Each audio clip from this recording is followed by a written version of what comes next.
2023 wasn't a good year for the Carolina Panthers, but I'm trying to make 2024 a better one for myself. Get started on your resolutions with Factor so you're ready for the new year. Factor's ready-to-eat meal delivery takes the stress out of meal planning and sets you up for success in the new year. Skip the grocery stores, prep work, and cooking fatigue. Instead, get chef-crafted, dietitian-approved meals delivered right to your door.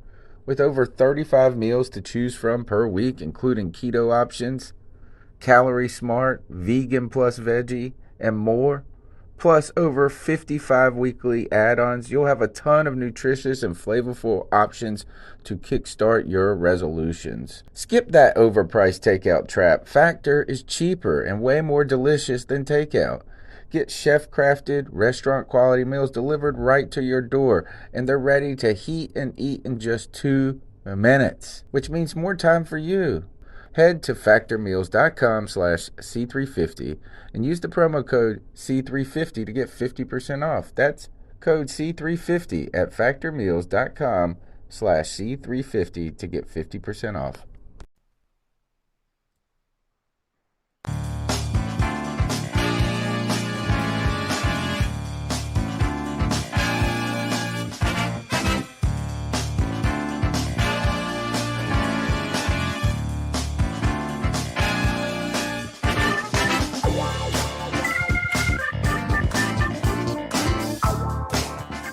Panther fans, usually that's when I come in and say it's your favorite time of the week, but it's not Tuesday night, it's Sunday, and the Panthers have dropped their second straight loss in a really upsetting fashion. They fall to the Detroit Lions 20-19. In fact, I would say they dropped the ball, and I'm here to talk about it with Cody Lashney. Cody, how are you, my friend? I'm as good as I can be after a loss like that, man. That one hurt worse than Pittsburgh, man. A worse team. We had enough time to prepare. It was just bad, dude. So many players dropped the ball today, man. It wasn't just on Cam, wasn't just on Funchess. That was on absolutely everyone. I got to start the show by telling you, I told you I was going to have to change my shirt. I wore the Panthers Don't Funch Around shirt today, and they clearly did. So, Cody, I'm changing my shirt right here. Uh-oh. Live on the show. I'm into it. Cover that up. The Panthers Funch Around in Detroit. That's for sure. Gosh, you guys can be a part of the C3 podcast and the C3 post-game show. The number's 252-228-5098. We want to get your takes. The lines are already, the voicemail has been filling up. We got a lot of people that got a lot of things on their mind. The Carolina Panthers coming off a loss, a really heartbreaking or stunning loss to the Pittsburgh Steelers last week. And then this week we go on the road. You think that this team can come back and show that this was something that, a blip on the radar, and now you're starting to wonder, is this a tailspin? And the Panthers defense didn't do any favors until the end. You got to give them credit for putting them in a position to come back and tie it up. They forced the ball back. I mean, if you are going to show up right at the end. I'll take that. Graham Gano with a missed field goal, a missed extra point, and you get down, you score a touchdown at the end, and you pull within one. You could kick the extra point and tie it up and see what happens later. But instead, Ron Rivera goes all aggressive, tries to pull a win out on the road. To me, this shows that he was really unconfident with his kicker and Graham Gano. No Gano. And, Cody, how long does the grace period for Graham Gano have to last after that 63-yard field goal? This is my first beer, by the way. Also part of the reason we may have lost. No, that's not the reason that we lost. Listen, man, he did. He won us a football game, and now he lost us a football game. And I kind of think that's what we've always known about Graham Gano. He's a middle-of-the-road field goal kicker.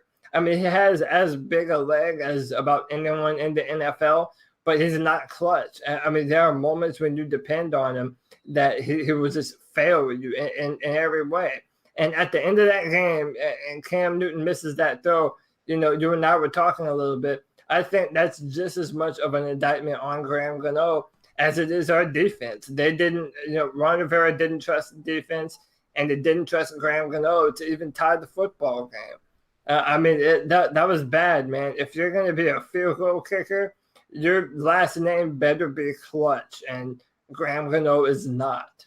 Lots of people in the chat room getting a great discussion going. Craig, welcome. 10, Daniel, Relly Rel, Shaughnessy, Floyd, keep pounding worldwide. Appreciate you guys joining the show. Go ahead and turn your phones to portrait mode. Smash that thumbs up button. Hit the subscribe bell. Really helps our podcast grow. We've been growing tremendously in the last few months, and man, I'm kind of, I feel like I've just been bludgeoned a little bit. There were some things to be excited about in that game as well. DJ Moore, fantastic game. Curtis Samuel again makes plays whenever he is asked to do. And I think it was interesting that the Panthers coaching staff finally took Funchess off the field when it was on that last touchdown play. I didn't see him on that drive. I think I saw Jairus Wright, Curtis Samuel, DJ Moore, and Olsen lined up out there. You almost wonder why they didn't do it earlier. I feel like he had 6 drops today. I think it was 1 for 7. He was he had 2 catches because he got another one late. So yeah, it's been bad. All right, guys, the numbers. Go ahead. One more thing I want to bring up. You mentioned the grace period for Graham Gano. How about the grace period for North Turner? Cam Newton has been playing well, but I think Cam Newton is also a damn good quarterback. And yes, he missed that throw at the end, and that was on him. He had time. He should have made the throw. But then at the same time, on how many third downs do we have to see that Curtis Samuel, our best separating receiver, is not on the field? It drives me absolutely mad, and you see it time and time again. And then he makes that touchdown catch today. Curtis Samuel was awesome today. But yet every time you see Jairus Wright on the field, just know that that's our coaches taking a snap away from one of the better receivers that we have on the team, maybe the best right now. Because as of right now, it damn sure ain't Devin Funchess. Hey, don't pick on Jairus Wright, man. He's playing hard out there. He's playing hard, but he's not Curtis Samuel. And they're stealing snaps away from Curtis Samuel at this point.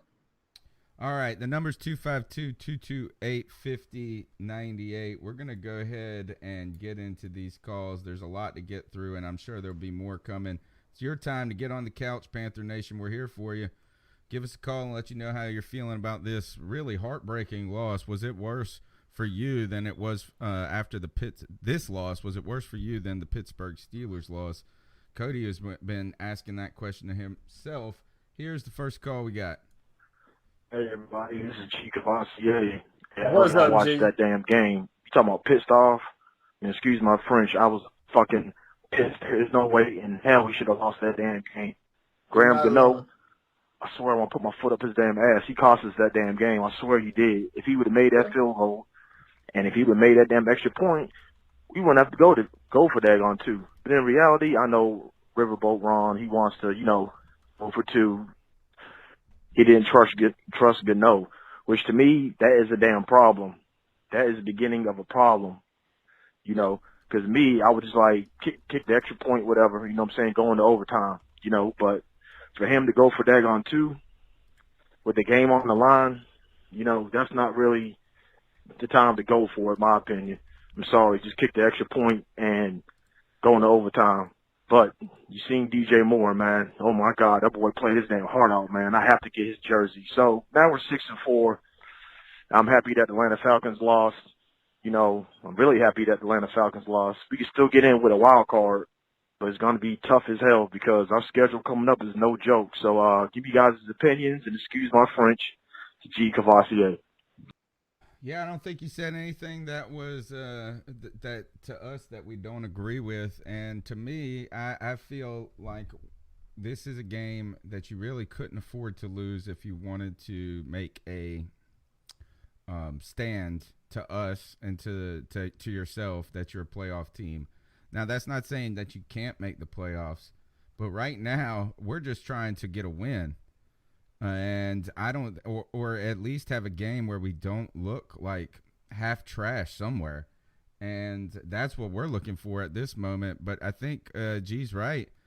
And, you know, this is going to be a tough stretch ahead. You've got to play the Seahawks, who seem to be finding second wind at this point in the season. And now you got to play the Saints twice. There's going to be no gifts handed to this team.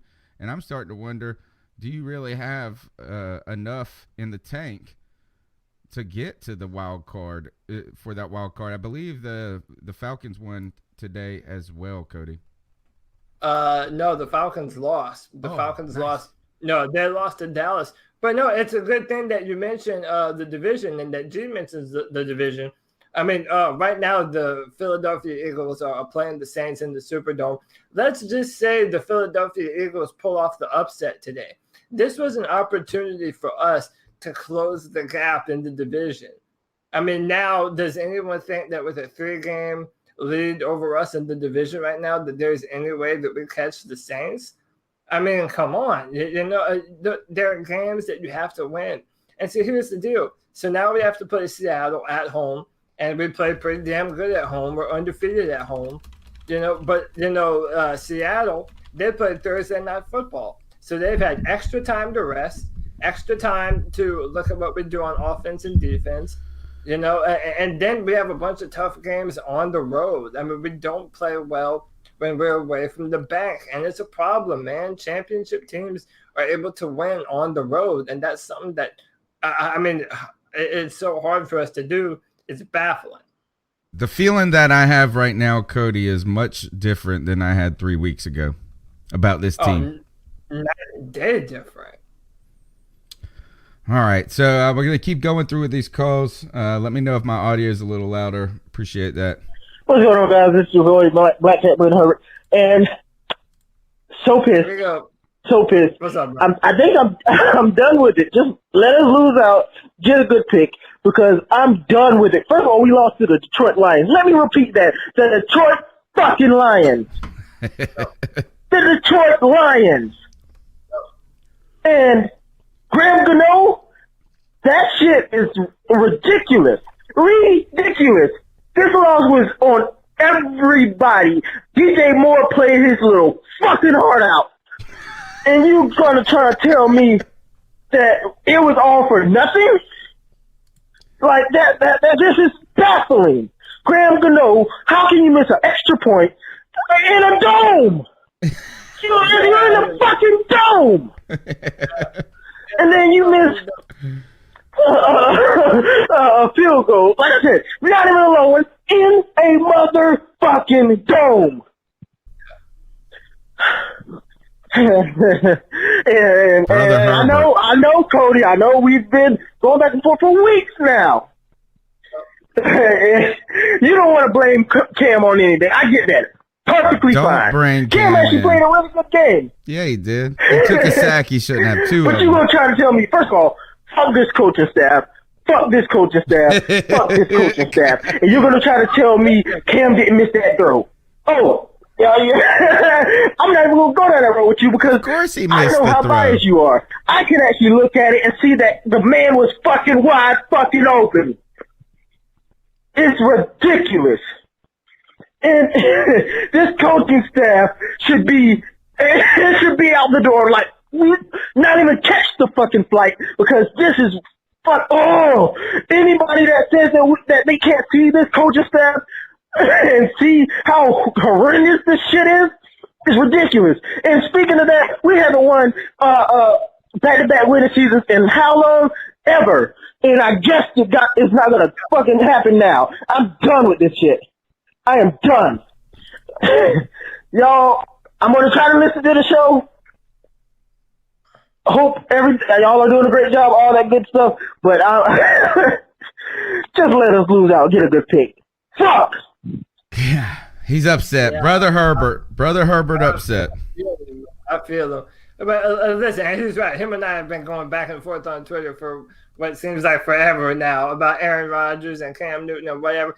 Yeah, listen, man, Cam Newton missed the throw. He had forever in the pocket, and he had who was that, Jarius, right, wide open, and he overthrew it.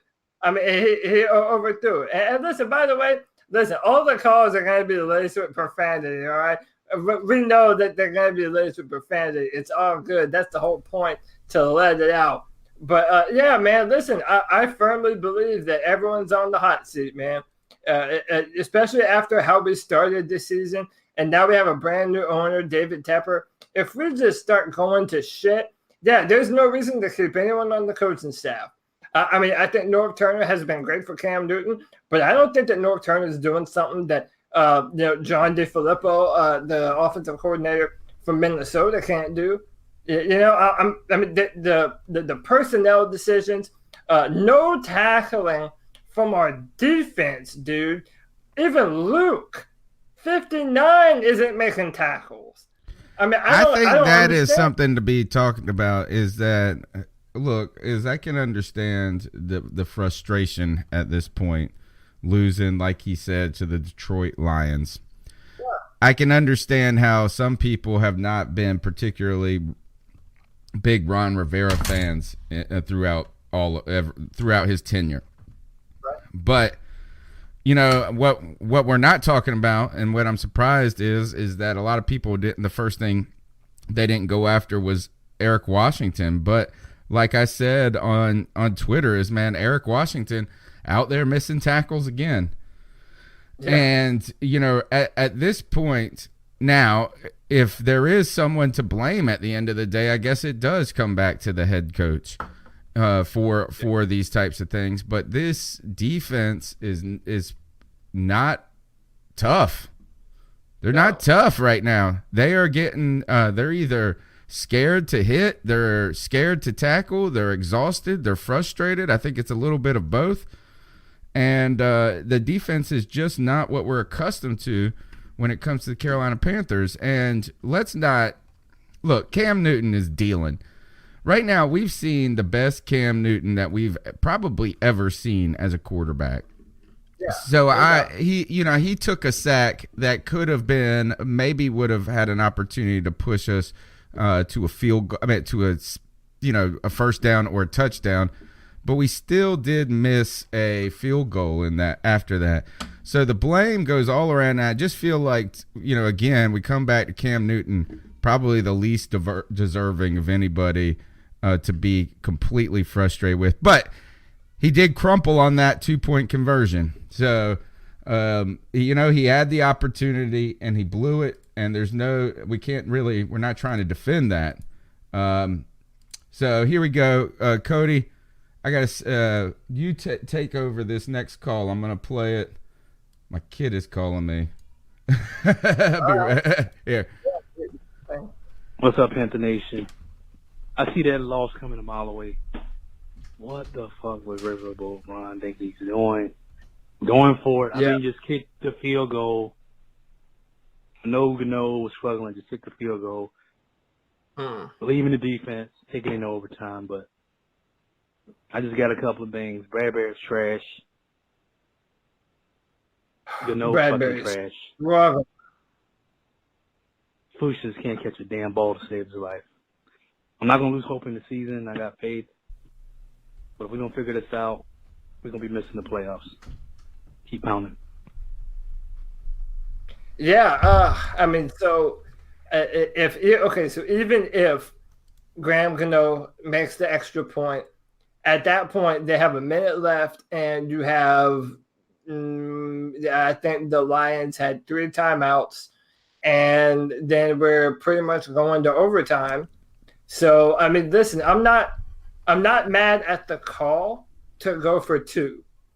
In fact, I even like the bravado that we even had the balls to do it, because I think traditionally we would have just kicked the extra point. But I don't know, man. Everyone on our defense, I honestly believe Ron Rivera didn't trust this defense. I felt we had a better chance at making the 2-point conversion than stopping than having our defense on the field, stopping them from marching downfield and winning the football game. And I think that says a lot about our defense right now. This is not a good defense. We've only stopped one team from putting up 20 points on us. One team. That was the Cowboys, wasn't it? Oh, and Philadelphia. Cowboys and Philadelphia. And dude, it's just our defense is embarrassing. Absolutely embarrassing. I'm kind of stunned that the linebackers haven't looked particularly good. I know. I mean, everyone. Thomas, Luke, Shaq. I mean, no one looks like they even care about making the tackle. Daniel K says going for 2 was the right call. Ron correctly didn't trust Gano or the defense. Yeah. I mean, I don't argue with that. I almost know this is that at this point, whenever it comes time to win the game, I feel like we should just run Cam. Yeah. like I'm just like, this is the highest percentage play in our playbook. Let's just go with it. But, I mean, look, it was all there, and Cam crumpled on that. He missed the throw. He threw it behind and high. It was maybe somewhat catchable, But here's the thing. It shouldn't have gotten to this point, Cody. We should have never, ever gotten to this point. Is that there were so many opportunities in this game, and it comes back to this, is Funchess dropped so many big plays early on that we shouldn't have had to come back. I mean, we come out, we score. I'm starting to think we're a team that just needs now to also ask for the ball when we start the game. Give us the ball. We've always been a defer team because we had a good defense. I think our team's strength right now is our offense. Yeah, it's unquestionably the offense, but even still, the offense is so up and down. We didn't do anything in the third quarter. It had to be another fourth quarter comeback for us to go up and take the lead. I mean, this offense it's up and down just like the rest of the team, though. And in my opinion, that's play calling. And this season, when we're winning, we've been very congratulatory of North Turner. But I find these past few games, everything from leaving T.J. Watt unblocked in Pittsburgh to his personnel decisions on third down, I don't think North Turner has been calling good football for the past, 2 or 3 weeks now? I mean, it's been kind of ridiculous on his part. I don't think today's game was bad. I just think it was slightly vanilla. Yeah, but why be vanilla when you have so much firepower and so much weapons? But we were putting up big plays. I mean, if you bring back those plays that Funchess dropped, Cam was 8 of 10 to start, and both of his incompletions were drops on Funchess. Like the offense was doing its thing until and let's go ahead and put this too as well. It's just terrible field position the whole game, because their punter was just was balling out. So I understand. Look, is that we didn't do enough to win the game, but for me, it's like, look, we could not stop Kerryon Johnson. We could not stop the run to save our life, and then we couldn't do anything. We couldn't get to the core. I'm still sick of saying this. Julius Peppers is my favorite Carolina Panther ever. And I'm sad that he's the best Carolina Panthers player right now on defense. I am sad that that's the case. Not because I don't like him, but we should not be asking a 39-year-old damn defensive end to play 100% of the snaps. Mario Addison hasn't played that well. KK Short hasn't done anything. Poe has been trash. Butler's been trash. Everybody has been trash up the middle. It's just right now the defense, to me, is the primary problem in this. Yeah, the defense is definitely a problem. But so I'll say this just because it popped in my head. You were talking about Cam Newton. It was 8 for 10 until Funchess had all those drops.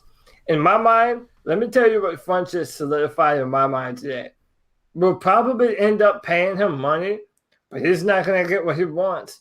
And if he's the type of player that wants to maximize his potential, he might not be a Panther next year.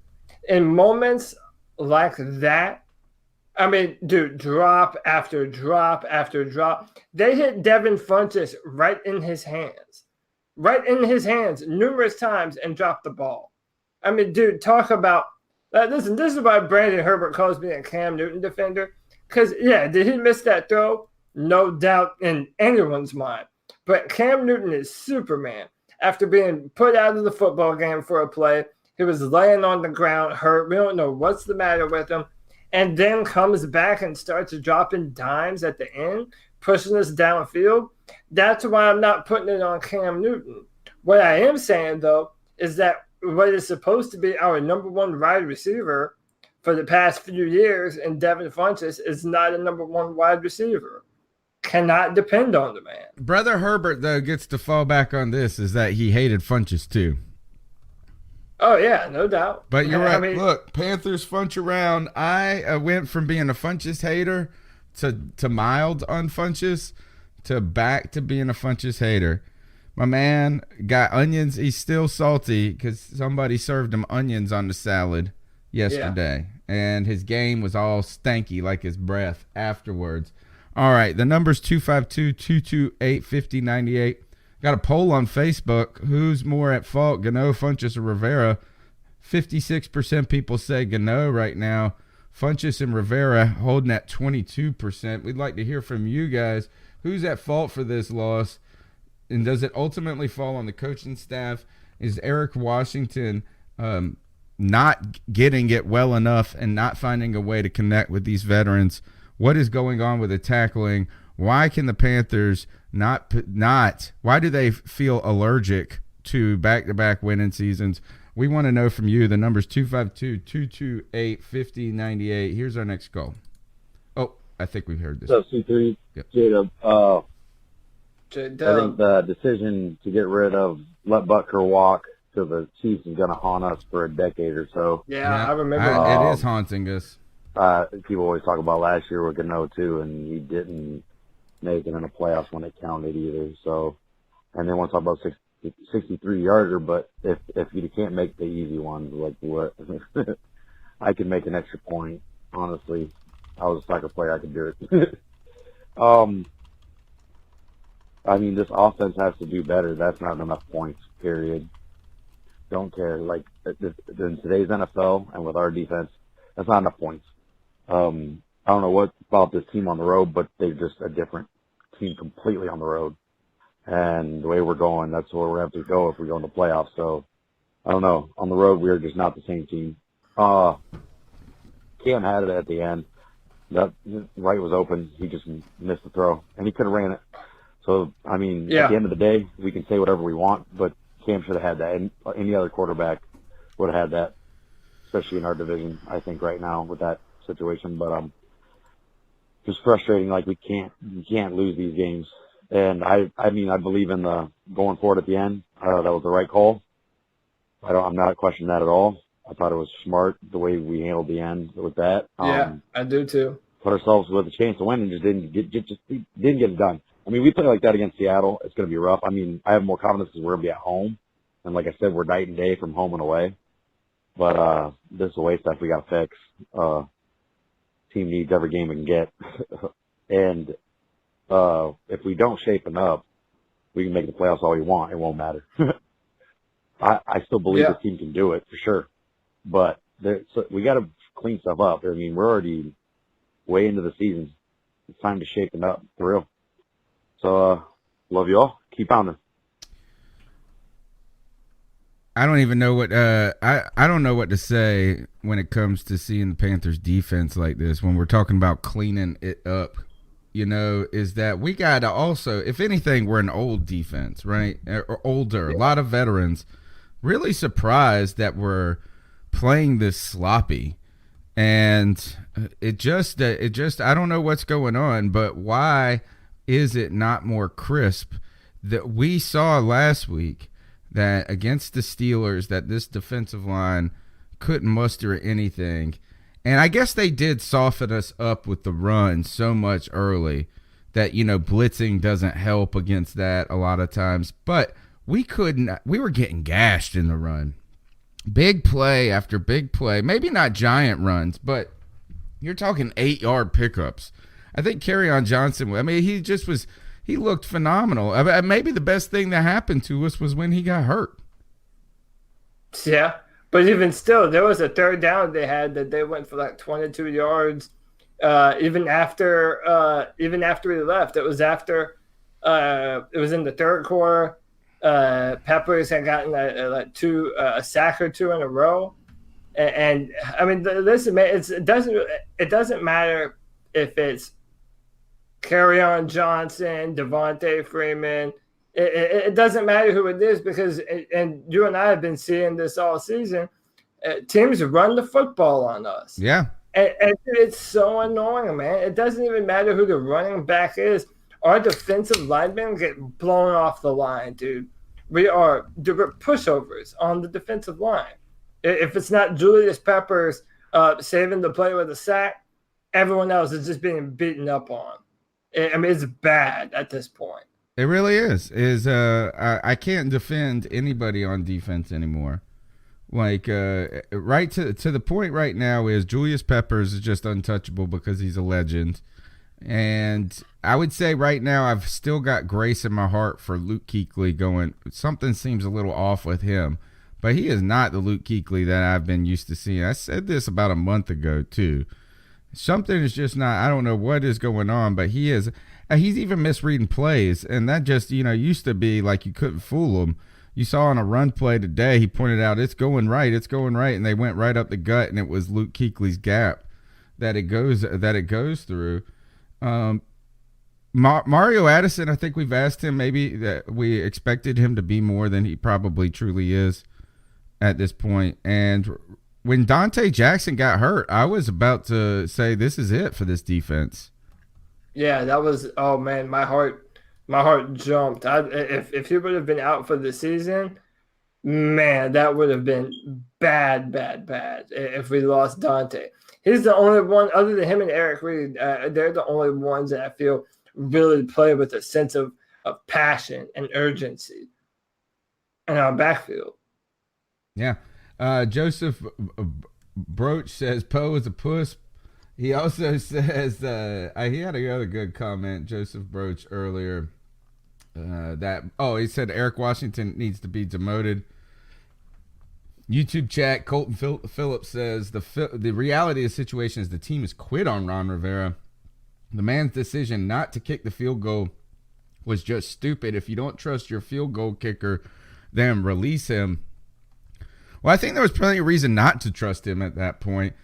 And I think that goes back to J-Dub's call, is that we really have not been able to trust Graham Gano, period. And all these wackadoos that are saying stuff like, well, Graham Gano was 28 for 28 on field goals. We didn't trust him last year beyond 50. And this year he hit the 63-yarder that said, man, maybe Ron Rivera and them were too hard on him. But no, he's missed a ton of extra points this season.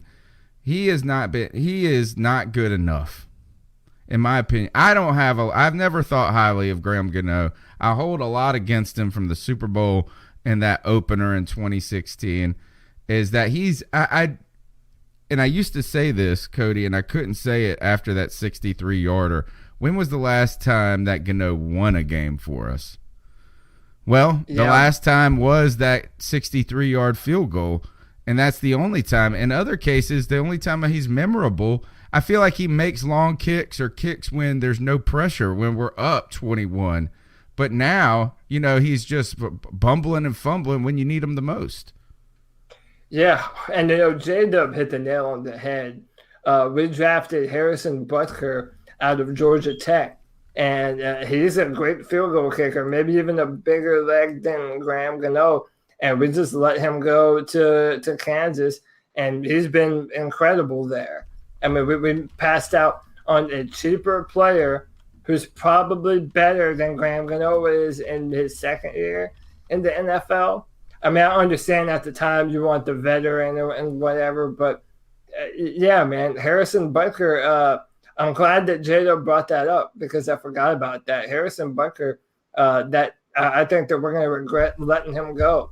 Because, I mean, come on. All right, so if we're in a clutch situation, say we make it to the playoffs, and we need a field goal to win the whole thing at the very end.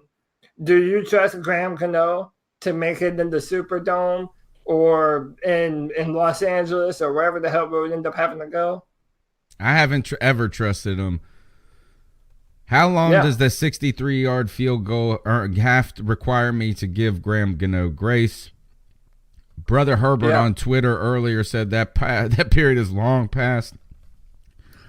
Carl Van on Facebook, friend of the C3 fam, says he disagrees. He disagrees with the YouTube chat that we needed to go for it. Like Cody said, that was the right call at that point, and because it shows you that we didn't have a lot of faith or any faith in Gano, and probably little faith at that point in our defense, because their offense was still putting it on us. I felt like, even though we got lucky a little bit towards the end, or we got them off the field at the end, they almost went a little soft on their play calling that gave us that opportunity.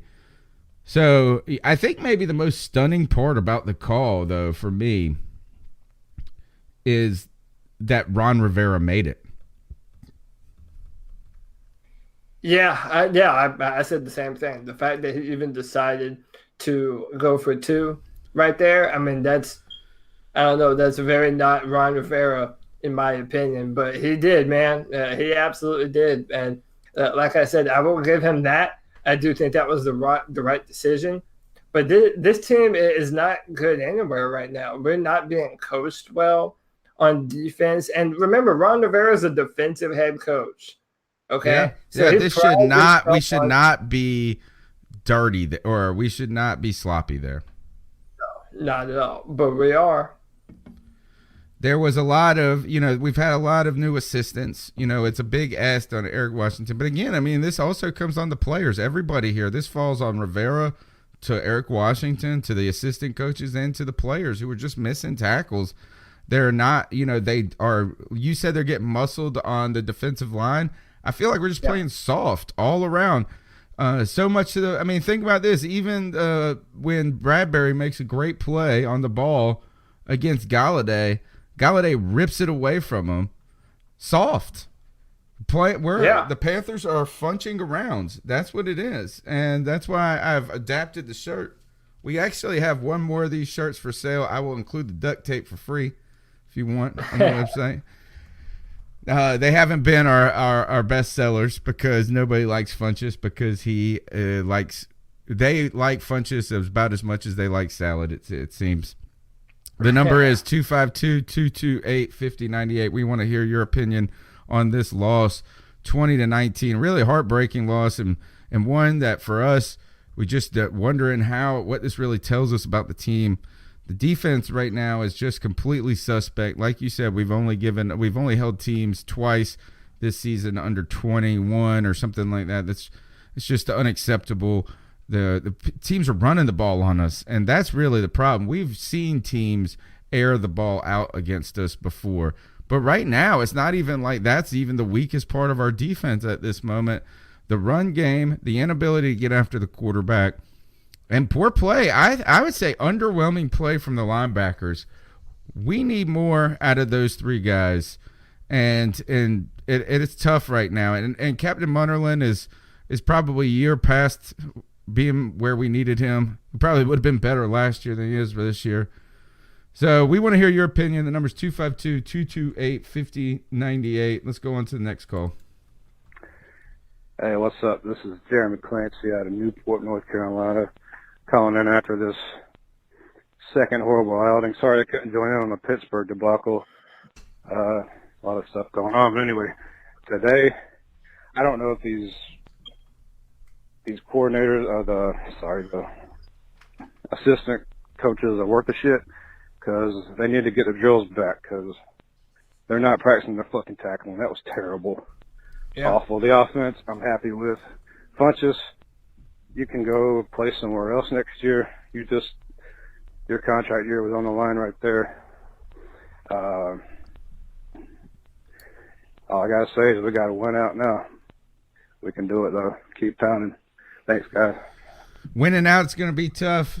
But I tell you one thing, Funchess is soft, man. I'm ready to move on from Devin Funchess. Is that I feel like we could go and get somebody.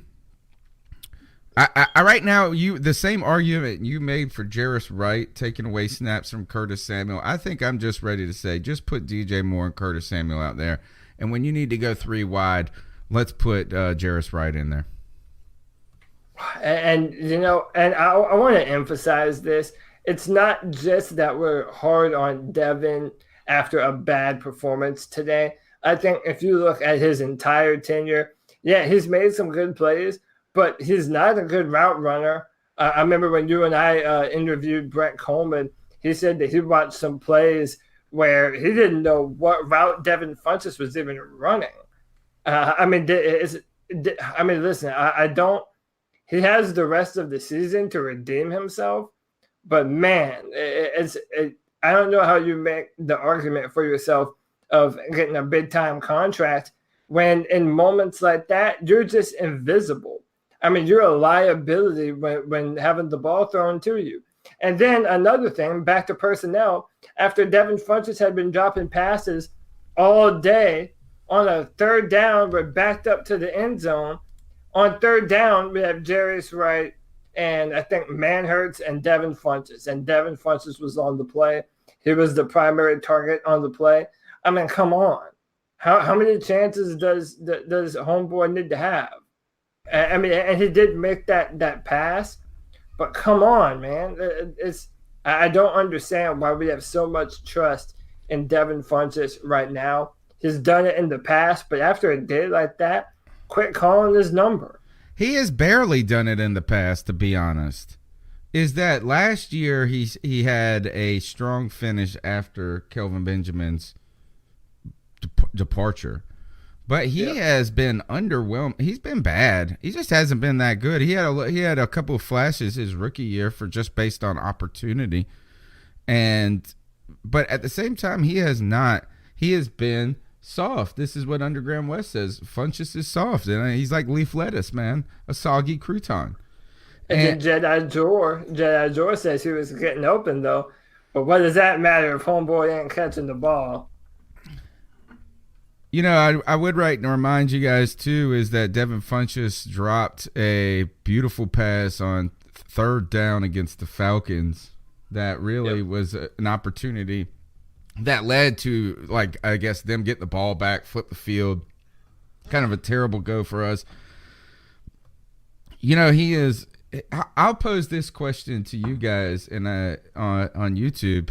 Would you rather have Devin Funchess or Brandon LaFell 3 years into their career, 4 years into their career? Because really, it seems like Devin Funchess almost should be better than Brandon LaFell, but those guys are both just average at best. Yeah. Average at best. And this is not for lack of opportunity. I think that's where the Curtis Samuel people crowd are so infuriated at this moment. Is some guys seem like they get continued reps, continued opportunity. C.J. Anderson shipped out the door because he's upset with his carries.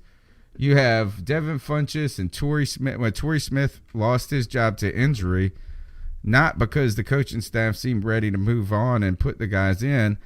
It's really been, and that's where I guess that I can't defend Norv Turner on this, Cody. As you mentioned this earlier, is that if there is a knock on Norv Turner this year, is I think maybe Norv Turner hasn't been maybe firm enough with Ron Rivera saying, this is like, I'm ready to make this move to these young guys and just, be okay that they're not the best at some things. But DJ Moore today showed you this guy, if he's not on the field, you're a dummy. You're a dummy.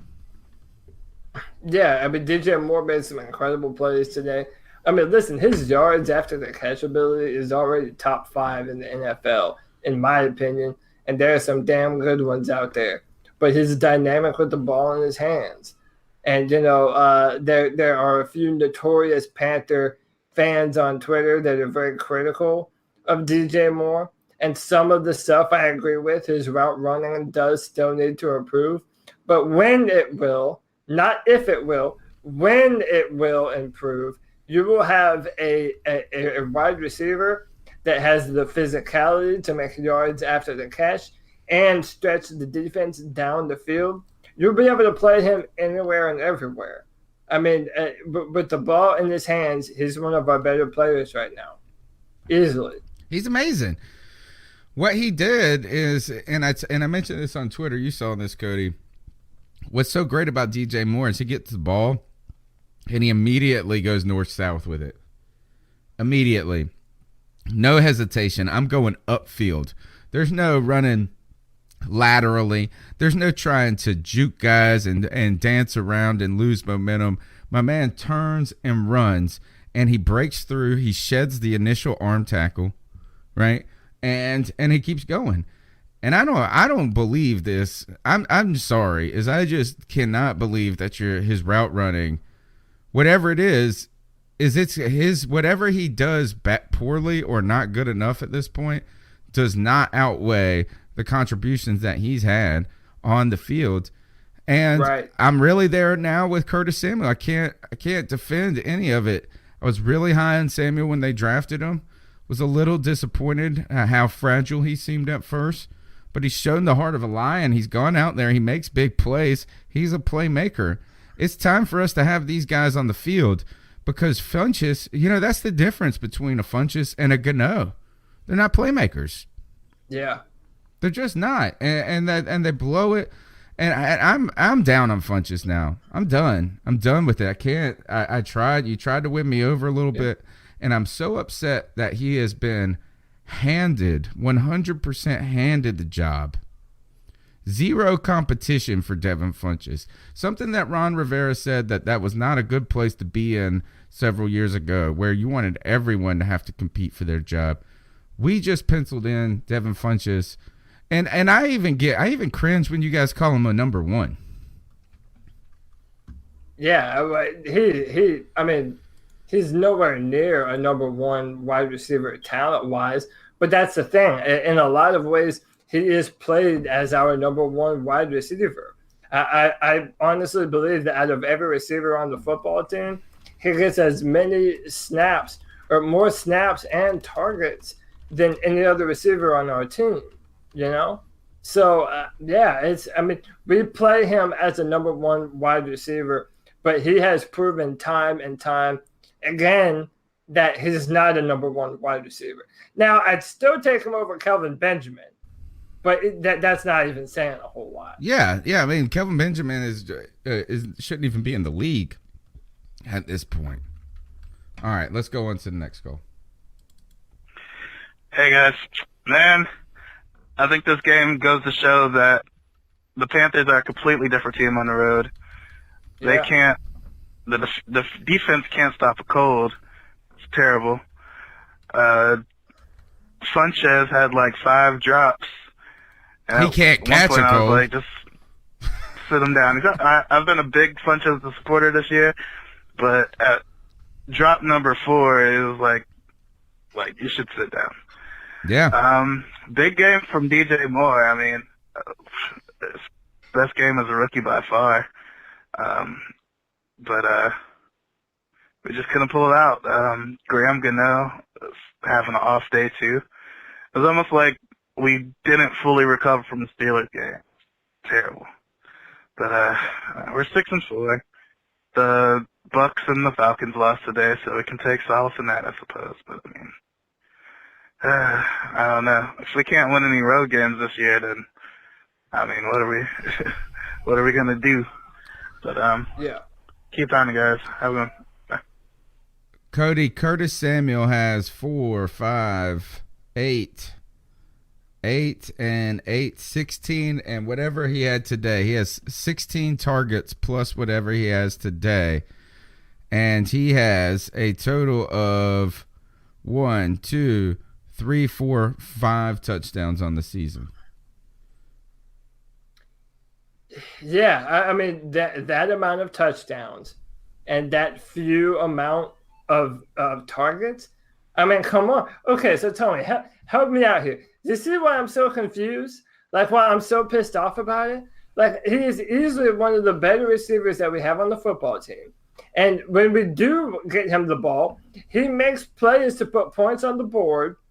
And they were like, we'll put him in on a random second down on a gadget play here and there. Or at the very end of the football game, we'll have him make plays that he should have been making all football game. But it just hasn't been in there to make. Yeah. I mean, to me, that has been the number one criticism with Norv Turner this season has to be personnel decision making. We saw it. We saw C.J. Anderson leave the team disgruntled because of personnel calls. Now, I think there is something to be said is that Christian McCaffrey has just been so good. You know, it's about like, are we forcing to get C.J. in there? We'll have to, we got to know a little bit more about the rationale behind it. But at this point, why is it that we're so slow to pull the trigger and putting these younger guys in? Is that you just got to be ready now. Is that you're in the pros. I don't care if you're young. It's time to call your number because these other guys are not performing at the level that these younger guys are. And Devin Funchess, when he had dropped number 4 today, I just said I was the same way. Sit this guy down. You don't even have to give up on him as a player, but at some point you also need to tell him, like, get your mess together. Get your mess together. Go get your head right and come back. I'm sick of having people going, oh, look at how mature Cam is over there talking him up and going encouraging Graham Gano. Somebody needs to yell at these dudes and say, Jesus Christ, sit down and put Curtis Samuel in. So I think that is the number one criticism when it comes to Norv Turner and some of these personnel decisions. My question to you, Cody, before we go to the next call, how much influence there is Ron Rivera in this, do you think? I thought that Norv Turner, and being Ron Rivera's mentor, would be able to tell him these are the things we want to do. And basically Ron say, this offense is your baby, take care of it. But Ron Rivera also has a history of this type of behavior with players and really being slow to put guys in until there's an injury. I mean, think about how long it took us to do this with Matt Khalil, how long it took us to do this Norwell got his opportunity off an injury. What was that other right tackle we had that went to Minnesota who plays guard now? That was really terrible. That everybody. Michael Remmers. Yeah, all these things came down to necessity. And is there any origin there to Ron Rivera? Do you think, Cody? Yeah, it has to. But we've seen it too many times for it to not be that. I mean, how many times? I mean, yeah, so players are getting better over time, but I mean, Andrew Norwell, Moton, and now we're seeing it with Ron Rivera, and that's another thing. So we're getting on to Norv Turner for not playing Curtis Samuel, and that probably is on Norv Turner. But if you're the head coach of the football team, you supersede Norv Turner. So why isn't Ron Rivera saying give Curtis Samuel more snaps? Yeah, a lot of this is on Ron Rivera, and I honestly believe it now. I fully believe that with David Tepper as the new owner of this football team, no one is safe right now. No one in this organization is safe. They better turn it on, or they might be, moving to a different state or whatever the hell, because you are not entitled to your job if you don't do the right things. And you make the point. We have had better players on the football team that have not seen time because Ron Rivera plays the veteran instead, and it's BS. Would Torrey Smith still be playing? Is a question at this Probably. point. Yeah. And you're right, Ron Rivera should supersede. And he should be able to step in and do those types of things. You just got to wonder, is that what's the constant in this? Where does it stay from year to year the same? We've seen new coordinators. We've seen different things. is that really got to be on Ron Rivera at this point because of how bad the defense is. I think that alone is enough to say that with all of this change, with all of these new assistants, with a new defensive coordinator, Ron Rivera probably needed to be more involved and to be making some of that transition a little bit easier for Eric Washington, and he clearly hasn't been that. And I think after that Pittsburgh Steelers, I think this game really does actually put Ron Rivera potentially on the hot seat, is that you're going to really be watching closely how we finish because there is the most talent on this team. And you know David Tepper, when you've got $11 billion, you got an ego. And he did not want to be insulted in Pittsburgh like that. Winning today would have helped to calm him down and say that was a blip. But today, he's got to be a little bit aggravated. Yeah, and another thing, so that means everyone.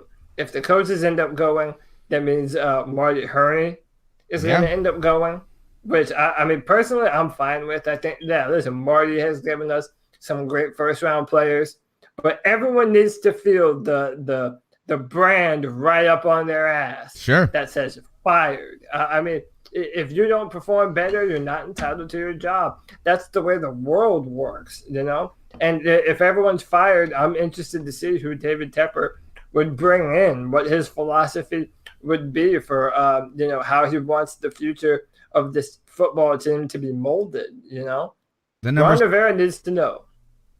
Yeah, and usually he's a better coach when he's on the hot seat. The number is 252-228-5098. We want to hear your thoughts about this game. Go ahead and smash that thumbs up button. Share the post if you're watching on Facebook or Periscope. Make sure you retweet it. You can check us out every Tuesday night live, 9 p.m. We're also syndicated in audio format on every major platform that you get your podcast. Just Google C3 Panthers Podcast. We'll come right up. We'd love to have you be part of the show. Call in, tweet us.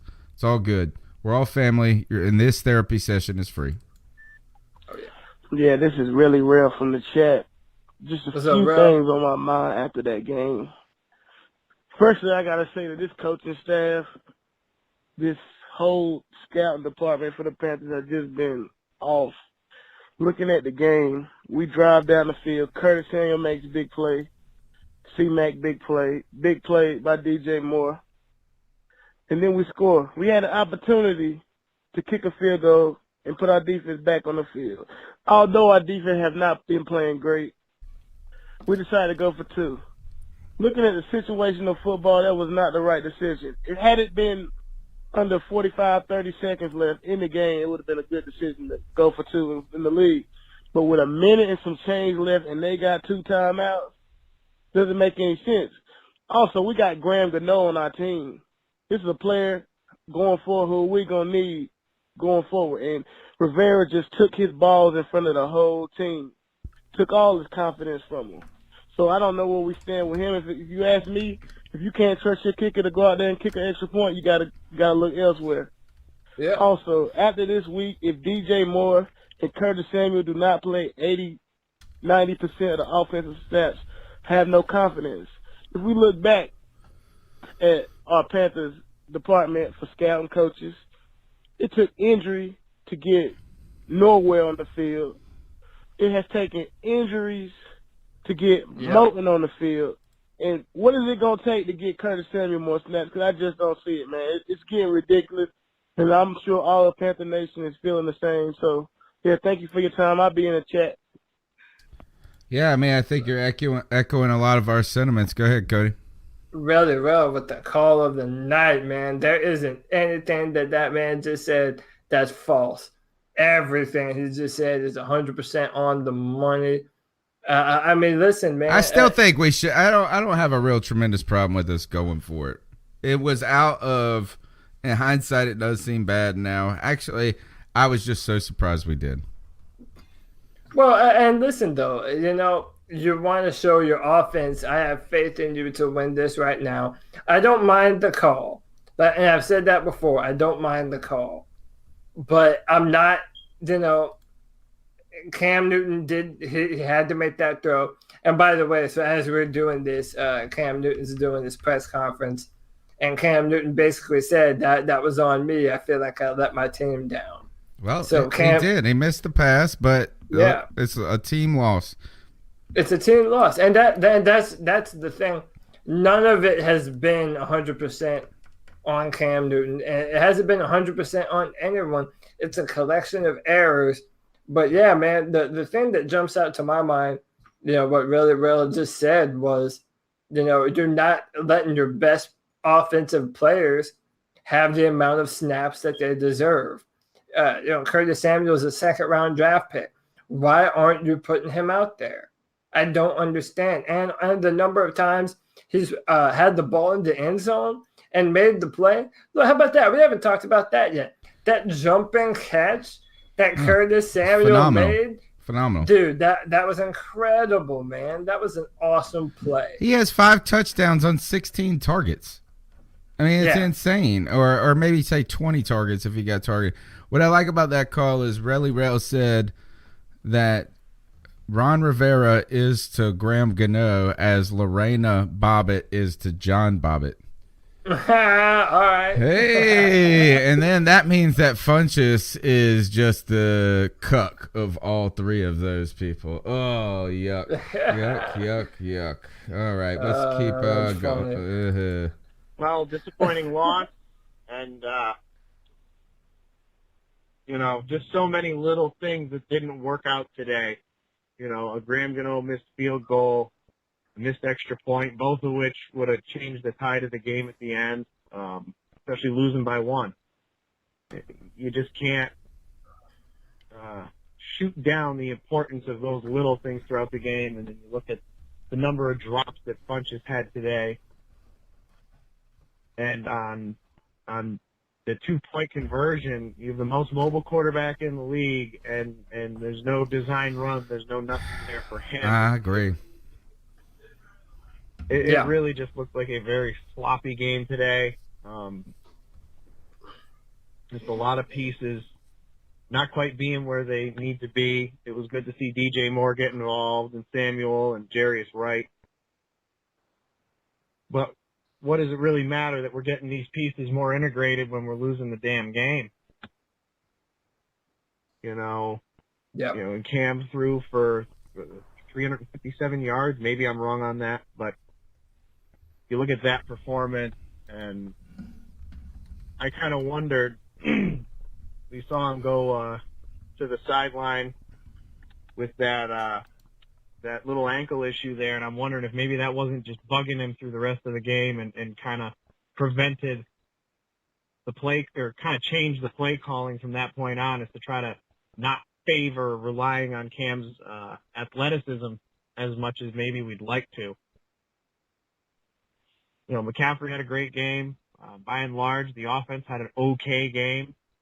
I think it's really just a couple of missteps on play calling, and this could have been a different game. I think their defense had a couple of made really tackles, damn it, to try to prove a point, because they've, you pay attention to what Detroit's been doing, and they've been getting just danced on by people, either allowing sacks, turnovers, things of that nature. So to have us go into their house and be looking for a bounce back game,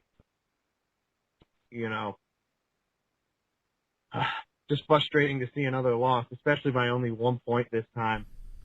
You really would have liked to have thought that with 10 days, this team would have come out of the gate just storming, would have come out and just been on point because of those couple extra days to get away from football and get more into making sure the things are shored up that need to be shored up. And I'm not totally ready to crucify Washington still.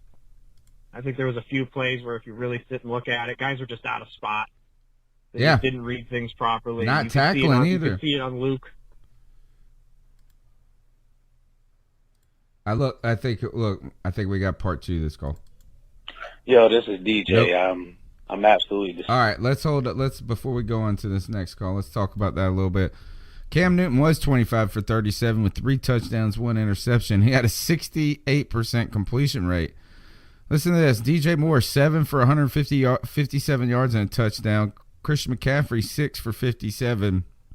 Curtis Samuel, 5 for 55 and 1 touchdown. And then, Devin Funchess, 2 for 39. There is, I'm just ready to say, let's put, like you said, our best players on the field. Now, when we go to the defensive side of the ball, I know a lot of people were frustrated with Washington in the middle of that game and the beginning of that game, but I think the Washington clamor calmed and quieted, Cody, throughout the game because it became apparent that guys just weren't playing well either. Yeah, and tackling, dude, the tackling part is the most infuriating part about it. I mean, really. I mean, wrapping up, dude, that's high school football, man. That's high school football. And this is what I'm saying. So, this is why I'm confused. I mean, what's happening with the coaching that even Luke, an all-pro, I mean, we all believe, even with our biases aside, that Luke is the best inside linebacker in the NFL by a pretty wide margin, right? Okay, so then why is even he missing tackles? Like, I don't know, man. It's like there's some kind of hypnosis on our defense right now, dude. It's like there's no proper tackling on this football team, and it drives me insane. I mean, if you're out of position, that's one thing. But if you're in position to make the play and then just whiff and don't, dude, that infuriates me more than almost anything about this defense. And I think the best part of that call, though, Cody, is something that we were really fearful of seeing, and that is that the Panthers were a little flat. Yeah. And I don't know if that's the best description for it, but what we were not was angry. Now, I thought this is I was thinking to myself as I wanted to see a team. We heard KK Short say, well, look, we just got to light our hair on fire and get to the quarterback. I think I wanted to see a team that was so infuriated by their performance on Thursday night that they were going to do that to the other team. Now, as this was not happening, and we seemed a little calm at times, which I said maybe this is a good thing, is that we're not too emotionally high. You don't want to get so up that it bites you in the butt. But we weren't high enough. We weren't hot enough. We weren't fired up enough. We weren't sharp enough. And really, to me, the only players is Cam had a 67% completion rate. Christian McCaffrey continues to make a lot out of nothing when he has to. DJ Moore, these guys are making plays. So I'm ready to say this isn't on the offense. To me right now, I'm completely looking at this defense and saying, guys, what the heck? This is not the team that I know. I don't care how many new assistant coaches we got, Cody. We cannot let teams gash us like this, and so I can't defend Poe anymore. Poe is trash, as Underground West says. I can't defend him. I can't, and I'm not even. I can barely even go to be at bat for Washington, even though I don't believe he's truly as at the heart of the problem as many people believe. But at the end of the day, we're not sharp enough. And who does that come down to? I guess the axe has got to fall on somebody. And I promise you this, it will fall on Eric Washington before it falls on Ron Rivera. Yeah, no doubt. And, we've seen Sean McDermott as the defensive coordinator, and we've seen Steve Wilkes as the defensive coordinator. And it's, the fact that it's the same problems, but even worse than they ever have been. Let me take that back. We've never had a problem with tackling ever. And I don't feel like, but it will fall on Washington first. But Ron Rivera, like I said, Ron Rivera is a defensive head coach, and he has the reins. If at any time he wants to make a change to salvage our season, and then it has to happen now, man. I don't know what it is. He's not a good defensive play caller. he might be a good coach. I mean, people they like him. You know, Julius Peppers came back in large part because of him. But as a defensive play caller, it just doesn't seem. He seems lost. He doesn't have an idea of how to defend against certain looks on offense. So yeah, it's bad, man. Well, the only thing I disagree with that is I haven't believed that that the play calling itself has been the problem. Now it might. I mean, I guess we could nitpick over could a different defensive call been better at that time, but a lot of times that these plays are given up, Cody, I just see guys. It's just like, good gosh, I don't care what play call it was. They're not supposed to be able to run for 10 yards. Yeah. So I mean, but is that? But you're right. Is that? If this is too big for Eric Washington at this point, Ron Rivera does need, and he does understand this. I think we saw this at the end of last year when he came out and said, "Nah, we're not rethinking our Mike Shula," and then the next day he fired him. Ron Rivera is not above self-preservation. No, and he shouldn't be. He shouldn't be. I mean, I don't know though. But then, okay, then that leads me to think, because of what you just said, if the play calling hasn't necessarily been that bad, then yeah, it's a part of the coaching then of the instructions that they're receiving. I mean, and it's like James Bradbury is another guy we haven't talked about enough yet. I don't feel he makes a play. And then he just lets a receiver just body him, or he bites on a play that, I mean, you can make the claim that James Bradbury is what started the Avalanche in Pittsburgh. You know I agree. Yeah, I mean, I'm not going to argue that one bit. Yeah. So then, and Cam's pick, it was just back to back, just like you said, the beginning of the Avalanche. The Bradbury play was like the first rock that fell at the top of the mountain that then created that giant snow, that avalanche. Yeah, and then Keep Pounding Worldwide says it's two things. Washington isn't bringing enough pressure, and Poe's not holding up in run defense. And that's a pretty fair assessment, you know? That's a very fair assessment. I mean, you know, your one technique is supposed to be your run stuffer, and your ability to stop the run on all different levels starts with that one dude, with that one guy. And if he's not holding up on the run, then it makes it harder on everyone else, you know? I think K1 Short is having a worse season because of Tari Poe. One thing that is strange to me is when I see KK and Poe out there together, KK's on the left side and Poe's on the right. And every time we used to see Star and KK in there, they were flipped. Now, I don't know why this is, but right now, Poe has not done enough. And I think Poe, I will say that a lot of times people are dumping on Poe when it's unfair.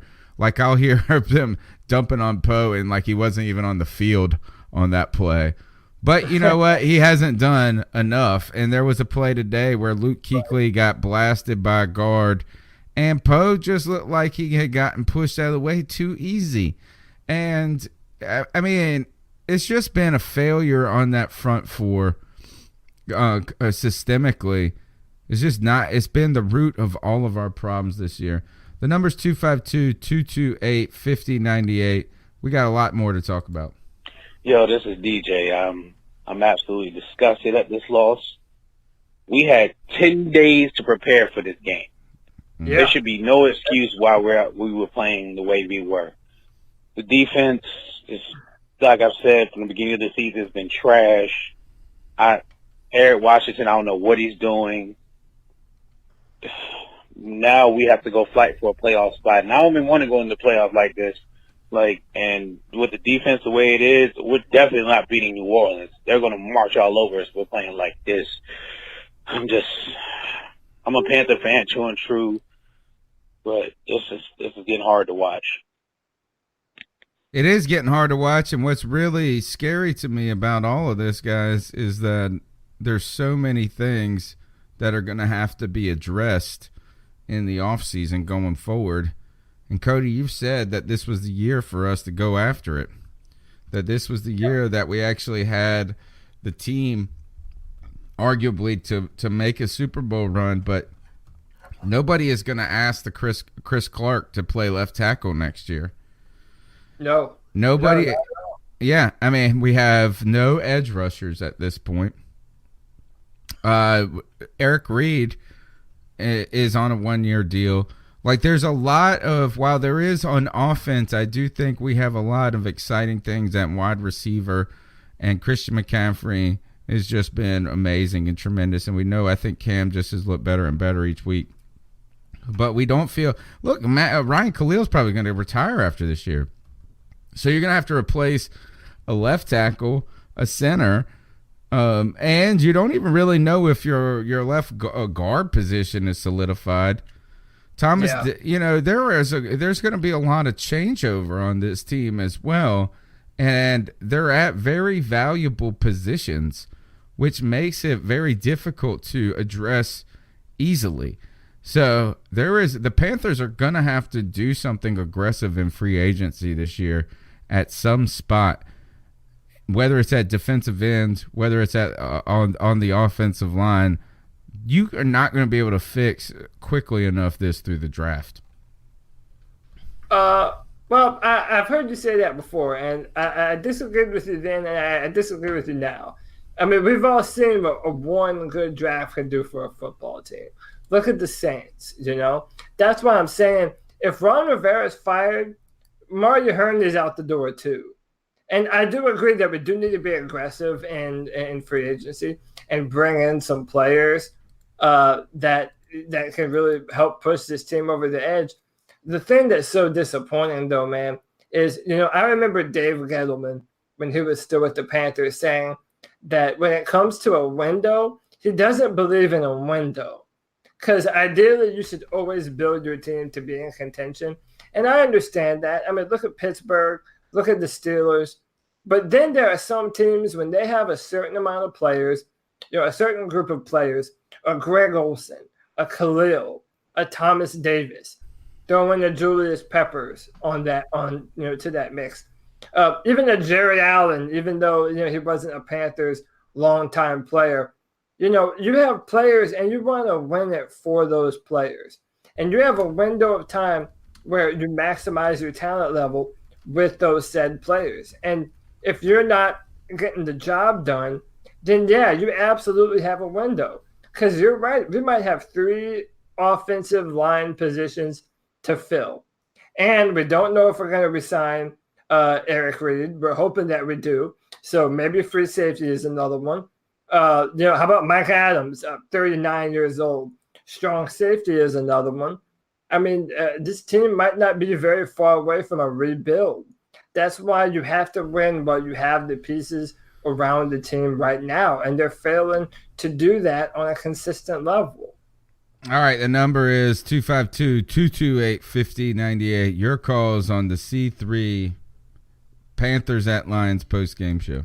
Fellas, what's going on, man? This is Coltrane off Twitter, Classic Coltrane on Twitter. Shout out to the best Panthers podcast out there. Word. Sorry for the lack of enthusiasm. This game hurt, man. A couple takes. Number one, I think that Rivera decision at the end of the game was very boneheaded. So, okay, we convert the 2-point conversion, we go up 1. So I guess we're going to rely on our defense to preserve a 1-point lead instead of a 0-point lead, because they had 3 timeouts and 1:07 left. Made no sense. Second of all, I think that decision was a symptom of Rivera trying to appease Tepper with being aggressive, passing it on first down, going for it on fourth down, and now this 2-point conversion, which I think leads me to believe that his job is not as secure as we think it is. I think his job is a little hot, a little more hot than we think it is. Second thing, I don't think the Panthers re-signed Devin Funchess. I really don't. For a couple reasons. Yeah. One, he's not that great. I think he's a decent receiver. He's not a number 1. But 2, he's not even a number 2 at this point. I think Cam does better with receivers who are shorter and faster. Yeah. The ironic thing about that is when Cam is inaccurate, he throws high, which makes you believe that he needs taller receivers. But I honestly think that Cam does better with the Ted Ginn's of the world, with Corey Browns of the world, Curtis Samuel, DJ Moore, Steve like Smith, 5'10" to 6'1" receivers who are speedy, who can get open, create separation. I think those are the kind of receivers that Cam thrives with. Devin Funches, Kelvin Benjamin, those kind of guys, they don't do well unless you have rock solid hands like Greg Olsen, man. But let me know what y'all think about that. Shout out to y'all. Love y'all. Peace. Man, good call. Thanks for that. We appreciate awesome call. We appreciate your call. I think we're all on the same page when it comes to Devin Funches.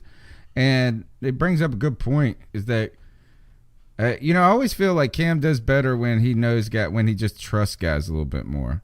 And when I say trust them, not trust that they're going to drop the ball, but I think he recognized, look at how good Cam has been under Norv Turner. I think he trusts Norv Turner. I think if you do this, is you look at how willing he's been to give the ball to Christian McCaffrey. I think he trusts that McCaffrey's a playmaker. I think he trusts that DJ Moore's I don't think there's a true belief that these guys are as good as he is when it comes to like a Devin Funches. And I think Cam can see a little bit of himself in some of the guys that we're mentioning. And maybe even that's why Greg Olsen is the standout in that group, because Greg Olsen always makes big plays too. So right now is that you might be 6 inches shorter, but I'm going to throw the ball out there and you're going to run under it. And I know you're going to go get that sucker as best as you can, other than that crap hitting you in your hands and you letting us down. Yeah. Devin Funches, and again, I don't want to be the guy that makes rash decisions or, opinions that just, he's had a terrible game, we got to fire him. But, yeah, I mean, we've seen a lot of Devin Funches. He's made some good plays, but then he's also, and granted, he was hurt, but I remember last year in the playoffs, he could have made an extra effort to go for that ball in the end zone in the Superdome, and he just didn't. I'm not impressed with his overall body of work. I'm hoping that he's willing to take a hometown discount, or not a hometown, but if he wants to be here in Carolina. Yeah, I definitely think he's going to have to take a pay cut because he's not going to get a whole bunch of money here, or I hope not. It'd be a waste of money at this point. Let me tell you this, is Devin Funches hasn't changed one bit. He's been the same player he's always been, and this is through college as well.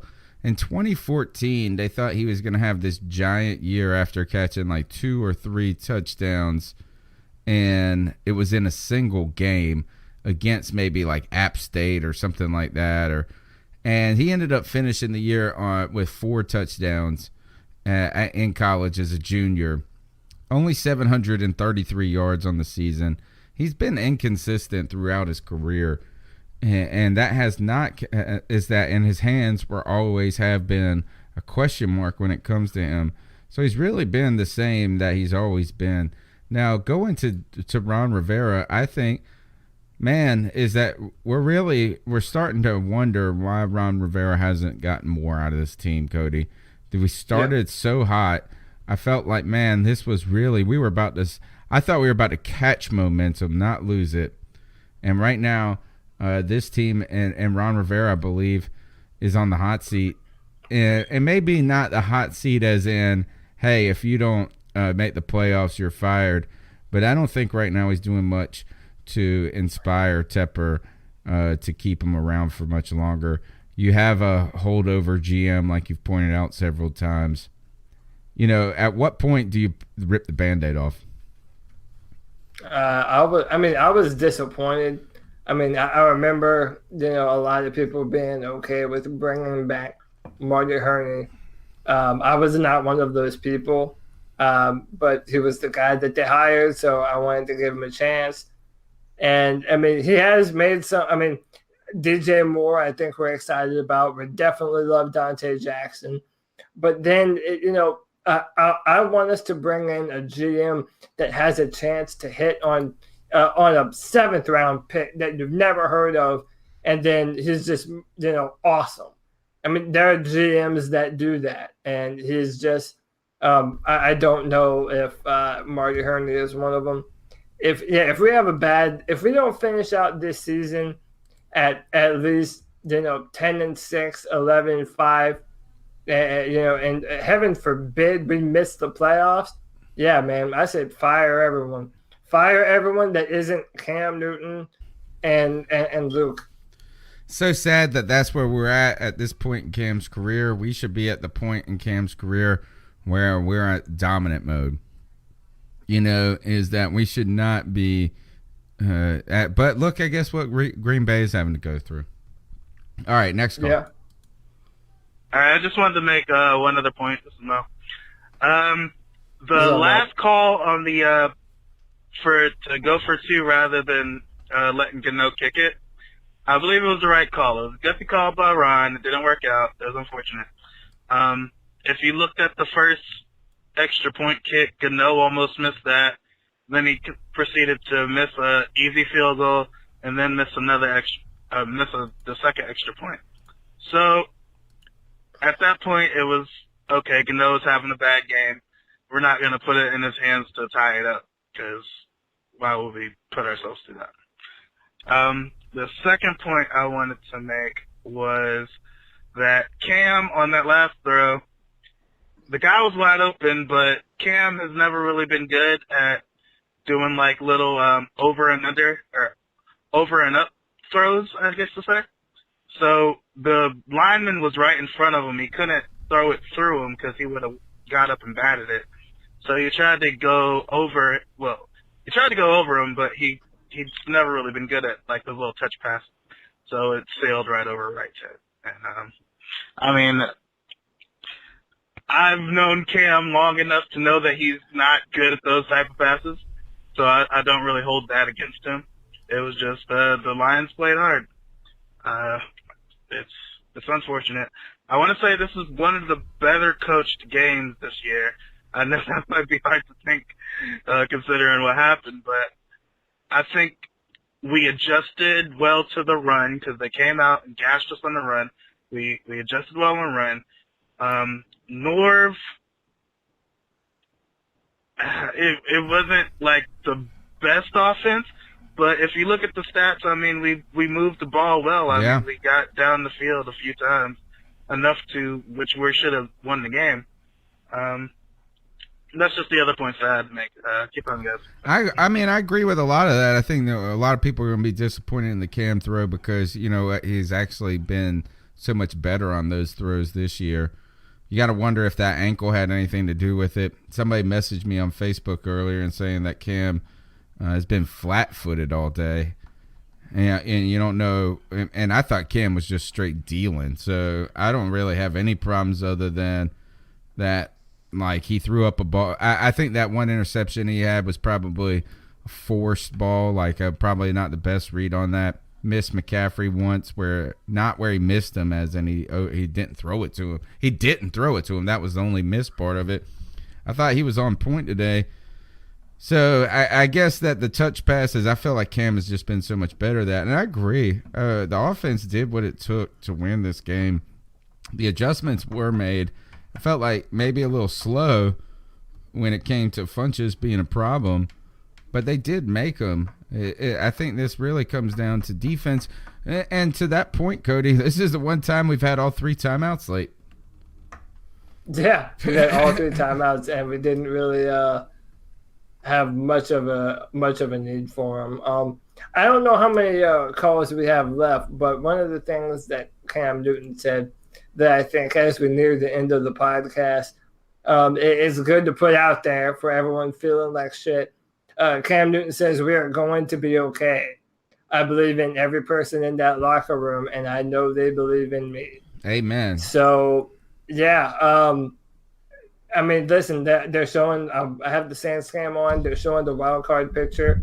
Right now, Minnesota and Chicago play tonight, I believe. Right now, we're the 6th seed as of right now. I don't know what happens tonight with Minnesota. We're hoping that they lose. But our destiny is still in our hands. And I don't know if everyone believes that we're going to be able to pull it out. I still have hope that we can make a push at the end, but we have to play better than this. If this is indicative of, if this is all we're capable of doing, then yeah, we're dead on arrival. Yeah. All right, next call. Yeah, go ahead. Hey, first time caller. That call by Ron Rivera to go for 2 was stupid, made no sense whatsoever, and mathematically, it's like every other call. Statistically, that was the wrong choice. If we made it, it wasn't for the win, because either way, if they were able to get a field goal, they won, and if they weren't, we were going to get the ball back with a fresh set of downs, finally playing in a hurry-up paced offense that we were missing for 80% of the game. Stupid call, needs to be replaced. A lot of Panther fans weighing in on the final decision to go for 2 at the end instead of kicking an extra point. Really been an even divide among fans. We're going to keep pounding with this. The number's 252-228-5098. I guess I got to download the call. That would help, wouldn't it? Hey! So I am intrigued. It is refreshing to see how many people see it both ways. Is that it's the worst call, it's the best call. Okay, so this is Carl Van, first time calling. I wanted to thank Tony Dunn for that $20 for the mental health going on with Pittsburgh and watching that shit show. That really helped. I didn't buy lunch though. I bought beer with it. He bought beer with it. I was so pissed off in that game, and then there was a Steelers lady sitting down beside me. She was just like, "It's about the experience. It's about the experience." I'm like, "Lady, do you go into fucking labor for the fucking experience?" I was just so fucking pissed off about that game, and I was just hoping so bad that we would get a fucking win this week, just to make me feel better. The Lions, bro. How do we fucking do that with the Lions? We missed 2 field goals. Graham Gano, Funchess, five drops, and you can see all over fucking Twitter and Facebook that people were calling Cam trash because of this shit. Oh gosh, it's bullshit. The only thing I can say is, bro, is that I'm satisfied with our offense and the way it's played. I agree. Of some miscues and some drops and stuff like that. I love North Turner. He's gone well beyond my expectations, and I feel like we have a future with this team, but I do not believe this is our year because our defensive line is soft as wet fucking baby shit. And God, I thought he was going toilet paper. About it is, all these years our defense has carried us. The one time we have the offense that can carry us, and we can't match it together. Is charming. What did we do? I mean, somebody please explain to me what can we possibly do to light a fire under this defense? Our secondary is playing really good. I like what I saw from Eric Reed.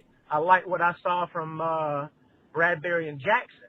I even like what I saw from Captain Munnerlyn. But now, and Luke and Thomas Davis, those guys are always Luke and Thomas Davis. It's our fucking front 4. And I'm pissed off, and I'm going to leave it with you guys. Thank you. Yeah. You get the applause from me. Is first of all, you had me when you went and took my $20 and bought beer. That was it. Don't buy yourself lunch. You need beer. The only thing is now we're gonna need liquor after this. I think he's right, man. I think that the offense has been good enough, man, or better than expected. Better than expected. This defense and this front 4 has been pretty darn atrocious, in my opinion. And that egg is on my face, Cody, because I said we were going to get 60 sacks this year. Listen, man, we were all hopeful that we were going to have a bunch. So it's not just on your face. Shout out to Carl Van, man. What a hell of a first call, man. If you're going to call in, that's how you do it. That's my dude. Yeah, he is awesome. There's not much else to say except that was an awesome call. But I do agree with him, though, man. I mean, as of right now, if I'm what I'm not gonna come on here is lie to y'all. I don't see this. Even if we make a run, I don't feel this is a championship football team because I don't know how you make the change to being a dominant defense in a week or so. You know, I don't think this offense alone is going to be able to do it. I'm not high on this football team right now to compete. I do think we're a playoff team, but I don't think that we're a team that can go all the way and bring home a Lombardi trophy. I hope I'm wrong, but I don't feel like I am. I think you're right. One thing's for sure, these guys are not getting any younger. Richard's Outdoor World said call of the day. All right, here we go. Let's go across the pond. Hi, guys. Rich in England. Well, that wasn't great, was it? I don't know, some of you might fancy hearing me swear loudly in English. No, it comes down to coaching. We can say anything we like, but we had 10 days off. We also went into our previous game after the bye and basically laid an egg. That's what it comes down to. I mean, you can pick on numerous things. You can say it's defense. You can say it's offense. You can blame Gano. And it's easy to blame Gano. But Cam, there's an interesting thing with Cam I noticed tonight. He doesn't scramble. For all the yards he picks up rushing, they're all designed. There was after the DJ Moore 82-yarder, you take a look on, I think it's on 3rd and 2, when Cam misses the throw. He could have gone to his blind side. He was absolutely wide open, but he never even sees it. I don't know if that's all on Cam or whether it's the coaching, but seriously, I just think Tepper's going to be. I've got so many things I could say, but ultimately, I think it comes down to coaching. I think the reason I say that is that all of the Twitter feed of all the Panthers fans, and I follow a lot of you, we're all saying the same thing, which means if it's that obvious to so many of us, then surely it can be. It has to be down to the coaching. I mean, it can't be. I mean, all right, the tackling's a bit off here, quite a lot off. I'd like to see Eric Reid moved up to strong safety because every time he tackles someone, he fells them like. You've been saying that for a while. Tree. And we have to try something. There's a few personnel things, but ultimately, we all know DJ Moore and Curtis Samuel are explosive, and you know DJ showed that tonight. I don't know. Anyway, that's my thoughts. I mean, I could go more in depth, but I think the coaching, we have to look at it. It has to change. Anyway, enjoy, guys. Keep pounding. Cody, this is what I tell you about people with the English accent, man, is that they can talk shit to you, not to us. He's talking shit to the coaching staff, and Ron Rivera and them just sit there and go, gosh, you're such a nice guy. Yeah. Yeah, we have to listen to that guy. That guy has to know what he's talking about. Yeah, and I mean, he's not too high, he's not too low. No. He's just delivering it. But there's something about the sophistication of the English accent that goes, he's probably right. Even if he was talking bullshit, he's probably right. Yeah, and he is right. And I wanted to bring it up when the last caller mentioned it. But this isn't being said enough. The fact that we had extra time to prepare for this, and this is the product that we put out on the field. He's right. Yeah. That's not acceptable, man. And yes, it is a coaching thing. And if this year doesn't produce something better, then it might be time to reinvigorate the coaching staff with something new, and that might be painful because that might take a year or two to build. It just sucks. We all want instant grits, but it doesn't work that way all the time. But I'm hoping that our coaches turn it around because I agree with our caller. The coaching has not been good on either side. Well, offense, has been better than the defense, but still a lot of questionable calls on both sides of the football. Why were we not prepared more to attack their offense with our defense? That's one thing we have not been on. And I'm not saying blitz, but attacking weaknesses on offense with our defense. And this is almost historic. We traditionally, every time we play a line that gives up a shit ton of sacks the week before, we don't get jack against them. Go back to the Saints. The Saints, go back and watch every Saints game for the last 5 years. Every time we play them, they're like, they have the worst offensive line. They got sacked 6 times this, and we can't get squat against them. I know. How depressing is that? What is that? It's one thing when you're saying, hey, you couldn't get to Ben Roethlisberger. You're going against Pittsburgh, and they got a great offensive line. But this Lions line has been trash, man. And there are not enough playmakers on that. That's where I'm worried, Cody, is how do you fix this? I don't think that if you're picking in the 20s, 17 and later, you get a guy that's good enough to fix it. The number is 252-228-5098. What's up with y'all boys? It's your man, Mr. T Money 1993. What's up, T Money? And I just Straight wanted to facts. say, at the end of the day, man, Funches had a bad game. I think that was partly, the pressure of playing in front of your friends and family, going back home. But I'm not ready to give up on them. I do think DJ Moore and Samuel, we have to find ways to get the ball, but I think everybody works together. And I don't mind Ron's decision to put his big boy pants up and go for the win on the road. Yeah. I respect it. And plus, Gano was struggling. So how many people would have been flipping if Gano would have missed that extra point? But that's it, man. Y'all have a good show. Yeah, I think that is one thing that T Money's probably right about is that Funches probably brings you some matchups that are helpful, but if he's not going to catch the ball, it doesn't matter.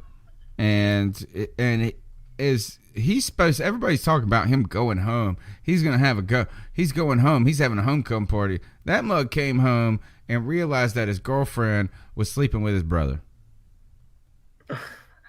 All right. Yeah. Too far? Too far? I mean, nah, out of left field. But yeah, listen, man, it's I don't know. I mean, I'm seeing quotes from Cam Newton's press conference, and he said that everybody just took turn making mistakes, and I kind of agree with that, man. I mean, this game is on everybody, and the caliber of team that this is with the players that are on the team, it's not good, man. We have to hold more people accessible, or accountable rather. So, right. Yeah. Just a couple more calls. C3 Podcast, this is Brian from San Diego. I'm all aboard the Curtin Ramsdale because he's trash and always will be trash, and he makes lots of money for being trash. But anyways, once again, Cam Newton cannot do everything on his own, nor can he make all the throws. Even if he does have one or two occasional throws that he has to make on the dime. But Cam Newton played great. Tip my hat to him always because he's the only really great thing that we have in week in and week out. And then, we have flashes of Christian McCaffrey there. I really think, I mean, come on, dude. We're going to lose 1 to 2 of those games the last 3 weeks of the season, so we might actually miss the playoffs with the way things are working out. That being said, we're going to have a whole brand new overhaul of coaching staff. But anyways, love the show. Hope we win next week. Keep on. A lot of common themes here. Coaching staff coming under fire now. We're questioning if this game if we are going to be a winning team this season, we're going to have to start winning some games. We're supposed to start today. It's going to have to start next week with Seattle. Number's 252-228-5098. This is C3 Panthers Podcast. You catch us live 9 p.m. on Tuesday nights. Go ahead and subscribe. Smash that thumbs up button. Share the broadcast with a friend. We're growing big each and every week. Here's the next call. Man, I'm getting so tired of the Eric Washington slander. This is your boy, Mr. T-Money is back. Again. It's just stupid. It is on our players. I agree with this. So I do believe bro. it. Missed tackles is so old. I'm so tired of watching these linebackers trying to clean up after each other instead of the first one that gets there, get them down, stop them. But no, it's even early on, about halfway through the game, they threw that screen and Shaq went to go make the tackle. He missed. The guy goes back inside. Everybody else cleans it up. No, the first guy to get there, get him down, man. Bradbury does good, but he has his mess ups every so many times a game. It's just, I don't blame Eric Washington. If you want to blame anybody, we've been running the same defense 3 years. Each coordinator just does a little different. And I am so tired of that fake double A-gap blitz where TD and Luke walk up and then they either peel off or blitz. I'm so tired of that. And we've been doing that before Eric Washington became defensive coordinator, and we'll probably be doing it after, man. I'm out. Yeah, I do believe is that maybe that Eric Washington could be the easy scapegoat. Players have not been playing well. Let's just say that.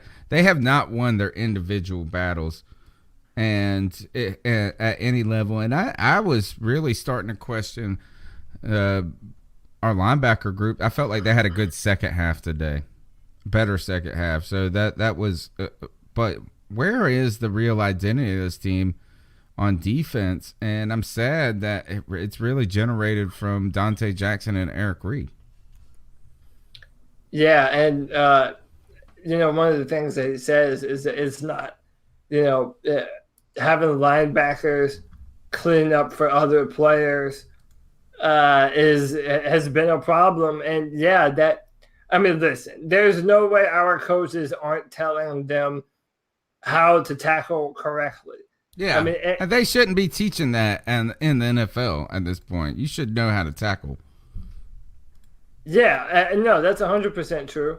But it's just, I don't know, it's a weird situation. I do think that Eric Washington maybe isn't as bad as everyone makes him out to be, even as heated as I'm on him sometimes.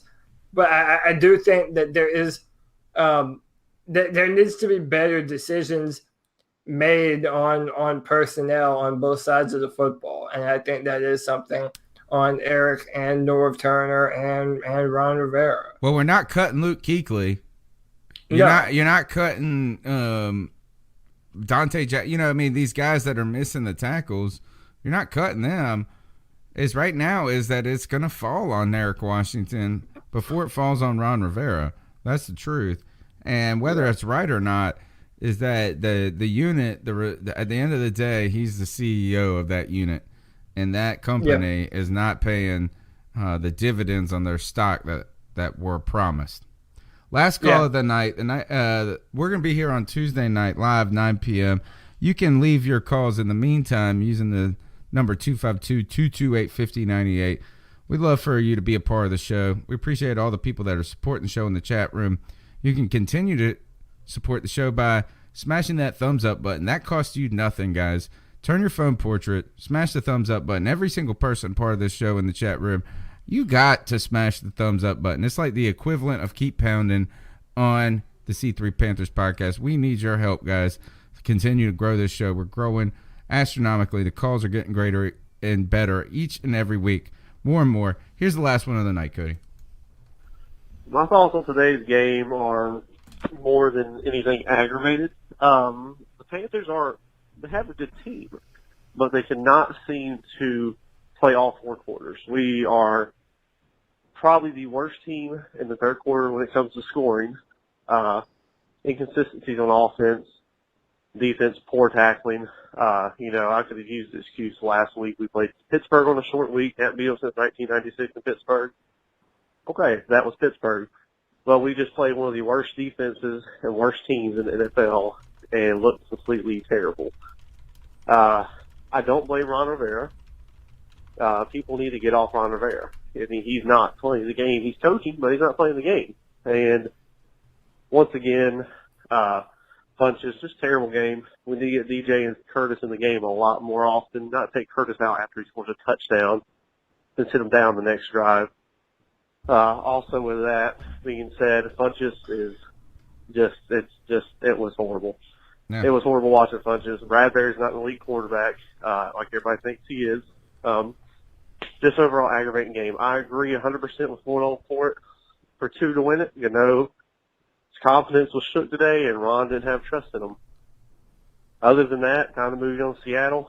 We're tough at home. I can see us winning this game, but you got to come out and punch Seattle in the mouth first drive and keep it going. Other than that, keep pounding.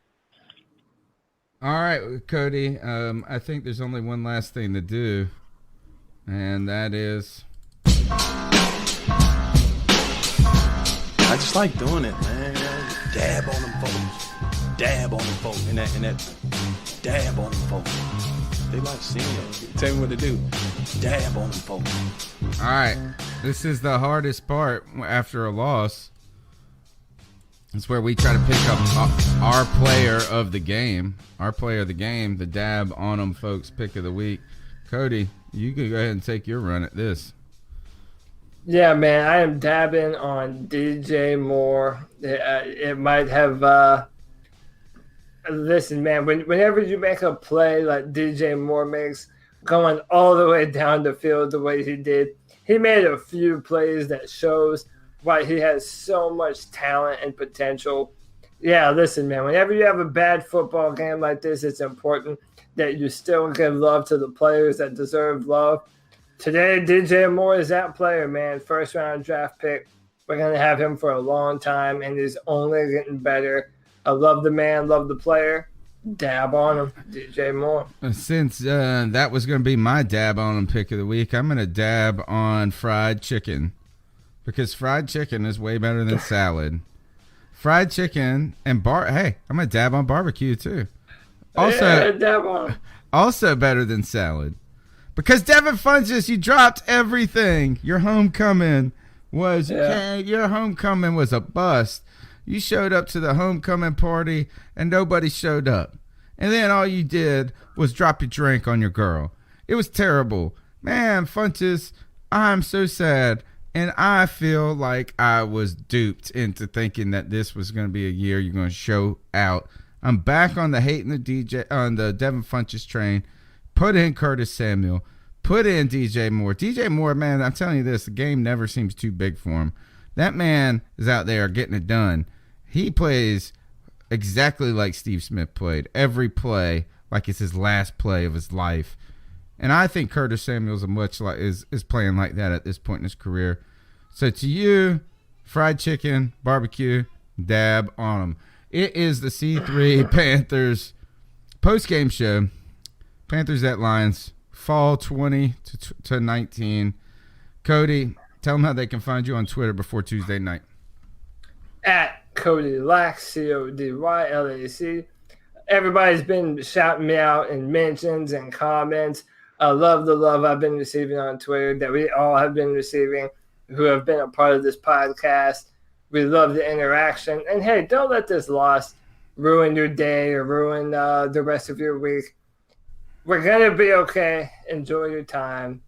That's all I have to say. Free therapy, Tuesday night, 9 p.m. Call 252-228-5098. In the meantime, my name's Tony Dunn. They call me the Professor. You can find me on Twitter at @cat_chronicles.